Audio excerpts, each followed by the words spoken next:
All right, welcome. Today, we're diving into the brilliant insights from Morgan Housel's book, The Psychology of Money. We're about to totally reframe how you think about wealth. And spoiler alert, it has almost nothing to do with complicated spreadsheets or predicting the market. Nope, it's all about what's happening right up here, in your head. So let me ask you something right off the bat. Do you think you have to be some kind of math whiz or a stock market genius to be successful with money? You know, that's what a lot of us think. But what if I told you that's, well, pretty much completely wrong? And here it is. This one idea is the absolute core of the whole book. What Morgan Housel is telling us is that how you act with your money, that's way, way more important than how smart you are. It's a simple idea, but man, it changes everything. Okay, so our first big idea here is this. We gotta stop looking at finance like it's some big, scary math problem. It's not. It's a psychology problem. And when you see it that way, your behavior becomes the single most important asset you've got. I mean, think about it for a second. We've all heard those stories, right? Super smart people, doctors, lawyers, you name it, who are just terrible with money. And why is that? It's because they let emotions like fear or greed or just plain old ego take the driver's seat. At the end of the day, emotional discipline, not brain power, is what builds real, lasting wealth. So if we're focusing on behavior, that leads us right into one of the book's most powerful ideas, and that's redefining what it actually means to be wealthy. Because here's the secret. True wealth, you can't see it. And this is such a huge distinction to make. See, on one hand, you've got being rich. That's about your income, right? It's the stuff people see, the big house, the fast car. But wealthy, that's a whole different game. That's the stuff you don't see. It's the money that's not spent, the assets that are sitting in savings and investment accounts, quietly working for you. So when it all comes down to it, wealth isn't really about having a bunch of nice stuff. It's about having options. It's the freedom to quit a job you hate, or to handle a sudden emergency without breaking a sweat, or to just retire when you want to. That right there, that's the real prize.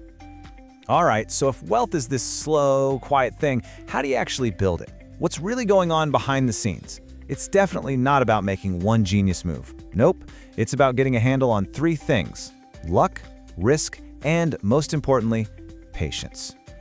Yeah, there are these three kind of invisible forces that shape pretty much everything in finance. First up, luck and risk. They're basically two sides of the same coin. You can't have one without the other, which means you have to be humble. Second, you've heard of compounding, right? Well, that magic only works if you give it decades, and you can't interrupt it. And last, but this is a big one, your goals are your goals. They're super personal, so stop trying to copy what someone else is doing. You know, if you look at how most people approach money, they're all focused on one thing, and that's maximizing their income. How can I make more money? How do I get that big promotion? That's the entire focus. But here's the pivot. The real power, the smarter focus, isn't on what you earn, it's on what you keep. Seriously, your savings rate is so much more powerful, and it's something you actually have control over, unlike chasing some small raise. Okay, so we've got the mindset down. We get it. But how do we actually, do it? Let's break down a simple, actionable game plan that comes straight from these ideas. Okay, here's the 4-step plan. Step 1, redefine what wealth means to you. Your goal is freedom and options, not just a pile of stuff. Step 2, get a grip on your emotions. And the way you do that is by making rules for yourself before the market goes haywire. Third, make saving your #1 priority. Automate it. Make it so easy you don't even have to think about it. And finally, step 4, plan for the unexpected. Build a buffer because trust me, life will always throw you a curveball. And that last point, planning for uncertainty, it starts right here.